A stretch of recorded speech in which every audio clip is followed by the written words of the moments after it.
Tensions are rising in Yemen, with the country's President Ali Abdullah Saleh refusing to sign an agreement that would see him step down from his post.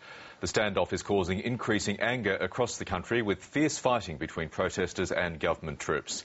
Middle East correspondent Ben Knight reports. The protests in Yemen have been simmering for months, with demonstrators returning to the streets each Friday demanding the removal of the president, despite brutal and often deadly crackdowns by his forces. But this week, one of Yemen's most powerful tribal leaders decided it was time to use force in return and directly take on the government troops. Since Monday, there's been fierce fighting in the capital, and the country appears to be on the brink of civil war.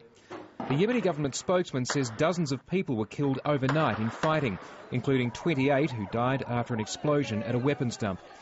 The fighting has been sparked by the stubborn refusal of the country's president, Ali Abdullah Saleh, to sign the agreement he's made to step aside.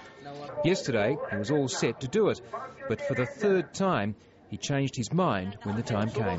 But that now seems unlikely to happen. Reports from Sana'a say much heavier weapons are now being used, while residents are leaving the city with their belongings strapped to their cars. The prospect of civil war in Yemen is a worrying one, not just for the West, but for neighbouring states like Saudi Arabia.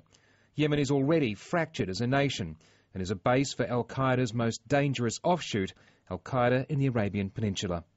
The United States has been funding the Yemeni government to the tune of $300 million a year, not just to help Yemen